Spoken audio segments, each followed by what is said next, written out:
He seemed perfect, charming, attentive, everything you thought you wanted. Then one day, he asks you for something that makes your stomach drop. You can't explain why, but every fiber of your being screams, danger. Carl Jung understood something. Most people refuse to see. Predators don't reveal themselves through grand gestures. They reveal themselves through small, seemingly innocent requests that slowly strip away your power. The terrifying truth? There are 6 specific things that manipulative men ask for, and they sound so normal that most women say yes without hesitation. But Jung knew these weren't requests. They were tests. Tests to see how much of yourself you're willing to sacrifice. Why do smart, strong women fall for the same traps over and over? Because they've been programmed to be helpful, understanding, accommodating, even when it destroys them. But here's what Jung discovered about the shadow side of human nature. Those who seek to control you will always start with something small, something that seems harmless, something that makes you question whether you're being too dramatic for feeling uncomfortable. Have you ever said yes to something that felt wrong just to avoid conflict? That wasn't kindness. That was psychological manipulation in action. These 6 requests are red flags disguised as normal conversation, and recognizing them could save you from years of emotional devastation. Stay until the end. Your future self will thank you. There are men who fall in love with your flame, only to spend the rest of the relationship trying to extinguish it. They say you are too much, too intense, too emotional. But what they really mean is that your light exposes the darkness they refuse to confront. When you laugh too loud, dream too big, feel too deeply, you awaken in them a deep sense of inadequacy. Carl Jung would say this is a projection of their own denied potential, the shadow they refuse to integrate. By asking you to shrink, they hope to escape their own inner poverty. But your essence is not the threat. Their refusal to evolve is. They won't say it directly. They'll frame it as care, as concern, as something meant to protect you. They'll say things like, you should be more discreet, more polite, more strategic. But underneath it all lies fear. Fear of being seen next to someone who dares to exist fully. Fear of not being able to control what shines too bright. And so they demand the impossible, that you betray your own soul to maintain their comfort, that you amputate your truth for the illusion of harmony. And they call this love. What they want is not a partner. They want a mirror that flatters them, a quiet, obedient echo that never challenges, never confronts, never grows beyond the limits of their ego.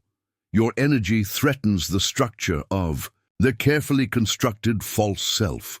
Jung taught that what irritates us in others can lead us to a better understanding of ourselves. But that only works if the person chooses to face what they fear. Most don't, so instead of growing, they try to shrink you. And here is the hidden cost. Every time you tone it down for a man like this, you send a message to your inner child that her magic is dangerous, that her colors must be hidden, that her joy is too loud. But it's not your brightness that's too much, it's his darkness that's too small. Protect your light, because the man who truly loves you will never ask you to dim it. He will protect it. He will dance with it. He will rise to meet it. Trust is sacred. It is not a currency to be demanded. It is a gift that flows naturally from truth, consistency, and care. When a man asks you to trust him blindly, without questions, without time, without proof, he is not asking for love. He is asking for power. Carl Jung reminds us that anything unconscious holds power over us. And when we hand over our trust too quickly, we hand over the steering wheel of our soul to someone who may not know how to drive it. These men often wrap their request in the language of romance. They say things like, love means trust. If you loved me, you would believe me. But love is not a trick, and trust is not a spell. These words become tools of guilt rather than bridges of connection. What they seek is not your trust, but your submission. They want the appearance of closeness without the vulnerability it requires. They want control disguised as intimacy. Blind trust blinds you to the red flags, to the inconsistencies, to the moments your intuition screams but your loyalty silences. Jung taught that the unconscious seeks expression, and if not acknowledged, it will manifest as fate. How many women have ended up in emotional prisons because they ignored what they felt, choosing instead to obey the fantasy they were sold? When a man insists on trust without proving himself trustworthy, he's asking you to betray your own perception. And that is the real tragedy. Not the deception he creates, but the self-abandonment you perform to maintain the illusion. The woman who refuses to question is not loyal, she is lost. Trust must be earned through action, not demanded through pressure. If he fears your questions, it's because they threaten the lie he depends on. Protect your clarity, because love is not blind. Love sees clearly and chooses to stay. He says he's sorry, but not because he understands, not because he's changed. He says it to reset the game, to erase the damage before you fully feel it. He needs your forgiveness like a drug, not as a path to healing, but as a way to control the story. Carl Jung spoke of the persona, the mask we wear to survive. For these men, apology is just another mask, a performance designed to keep you emotionally tied to a cycle that only benefits them. They call it vulnerability, but it's manipulation. They show a tear, a regret, a sudden softness that feels like hope.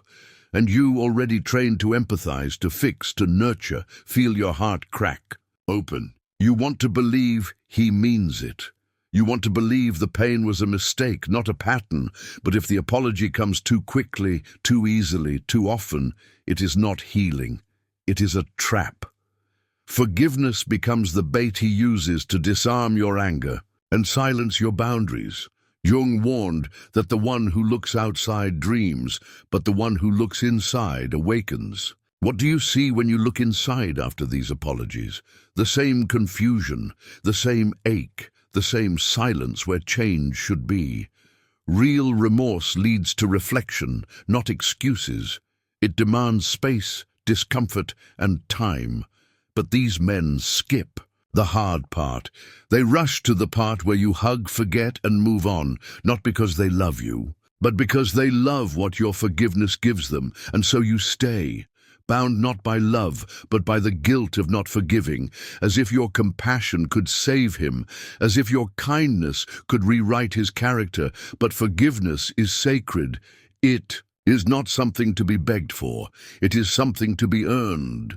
Be careful with the man who rushes to repent. He may be more interested in clearing his conscience than in changing his ways. And your soul deserves more than a recycled apology. It deserves truth and transformation. He hurt you. He lied, dismissed, betrayed, disappeared. And now he says, it's time to move on. Let it go. Stop living in the past. But what he's really asking is something deeper, more violent. He's asking you to abandon your memory, to amputate the emotional truth that your body still holds. Carl Jung taught that what we resist persists. When a man asks you to forget, he is not healing the wound. He is burying it. And what is buried does not die. It haunts. This request does not come from love. It comes from convenience. Forgetting means no accountability, no repair, no growth. It means returning to the illusion where he is the hero, not the cause of your pain. He wants your silence dressed as forgiveness, your amnesia dressed as strength. But healing is not forgetting. Healing is remembering without becoming captive to the pain. And that process cannot be rushed to soothe his ego. He will say, you are dwelling, that you are negative, that you can never move on. But what he fears is not your bitterness. What he fears is your clarity, because the moment you remember what really happened, you see him without the mask. You see the pattern, the cycle, the manipulation, and that clarity threatens the entire narrative he built. The moment you truly remember, you stop playing the role he assigned you. You become dangerous to the lie. To forget is to betray the woman who cried herself to sleep, who doubted her worth, who felt invisible in the presence of someone who claimed to love her. You owe her your memory, you owe her your voice. Carl Jung reminds us that the journey to wholeness requires integrating our wounds, not denying them.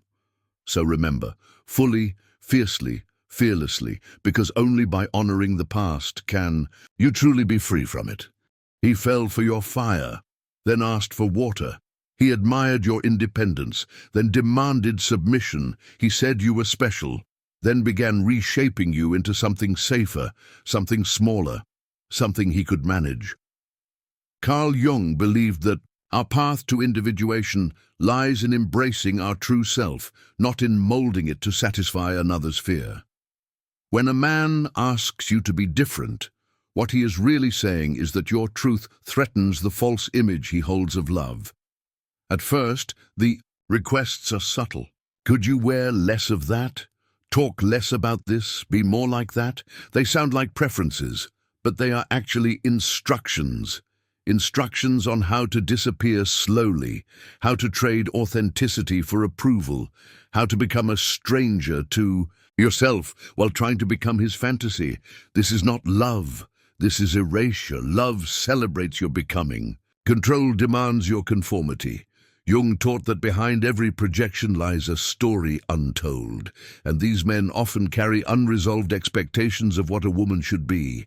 A mother, a servant, a mirror, a muse. When you show up as yourself in your complexity, your mystery, your depth, you shatter their illusion. They cannot handle your full expression, not because it is wrong, but because it is real. And realness exposes their own emotional laziness, their lack of inner work. When you change who you are to be loved, you do not gain love. You lose yourself. And one day you wake up in a life where you are tolerated but not seen, desired but not understood, touched but not known. The cost of becoming his version of you is the death of your essence, and there is no relationship worth that burial. Your being is not a mistake. It is a masterpiece in motion. Anyone who asks you to change, it is not worthy of walking beside it. There are men who fear the truth more than they fear death. Not because truth is violent, but because it dismantles the illusions they depend on. When a man asks you to stay quiet, to not bring it up again, to drop it, he is not protecting peace, he is protecting power. Carl Jung warned that what remains unconscious controls our lives, and the silencing of a woman is often the silencing of a deeper archetypal truth that threatens male dominance. He may not say, "Shut up." He may say you're overreacting, that it's not a big deal, that now is not the time.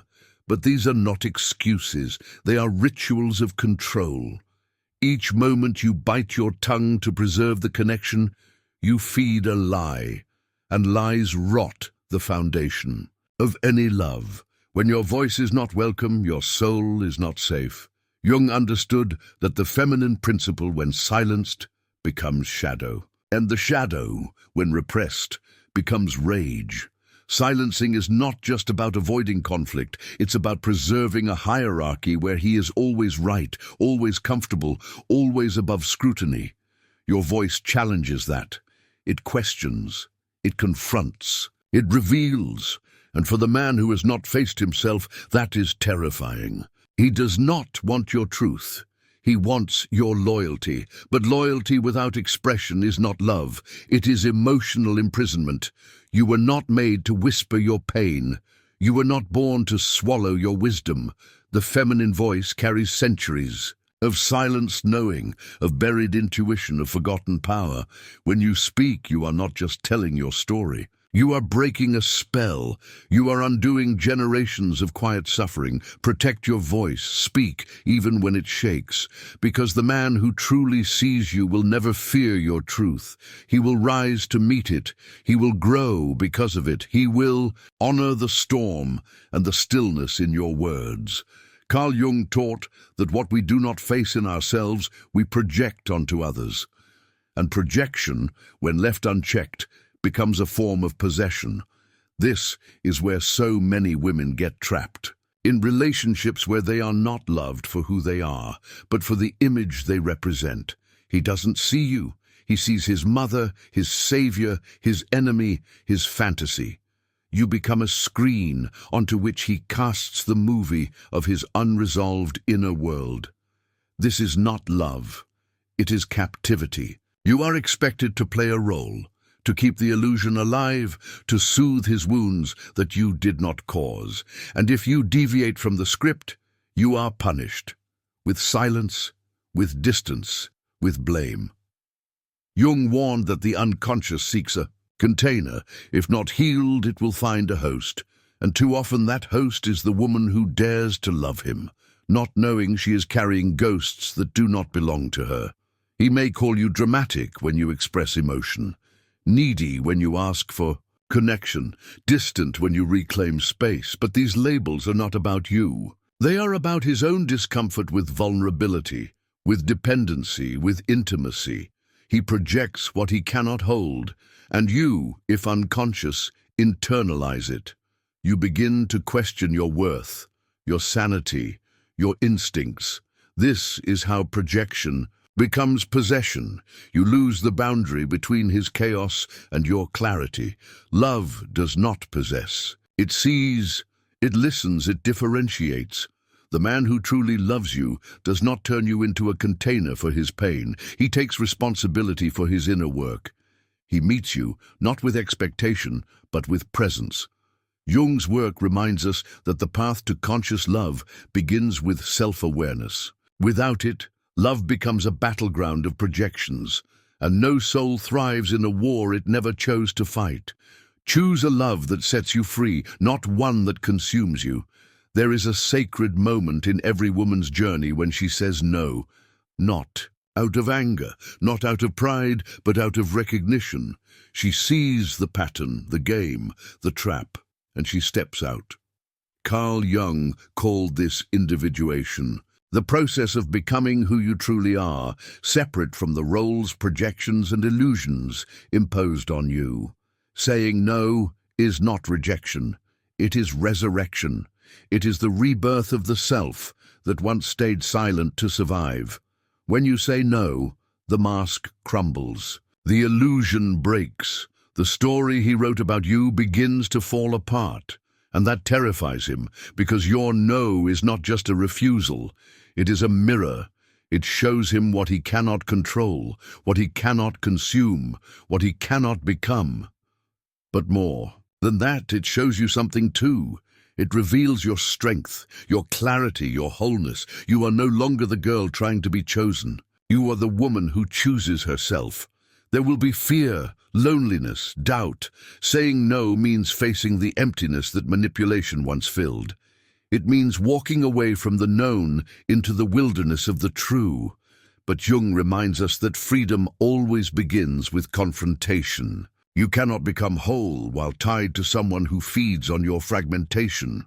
Your no is the gate, and on the other side is the life you were always meant to live, a life led by your own soul, not someone else's shadow. Saying no is not about him, it's about you. It's about reclaiming your story from the hands of those who tried to rewrite it. It's about ending the performance and beginning the truth. Every no is a yes to something deeper, your peace, your voice, your light. The man who fears your no was never safe for your yes.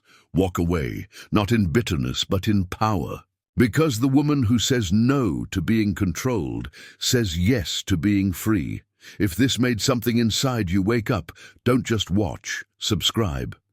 This channel is for the ones who are done shrinking, done doubting, done being silent. Every week, we dive deeper into the truth they never taught you about love, power, and the self. Subscribe now, and let's walk this path of consciousness together.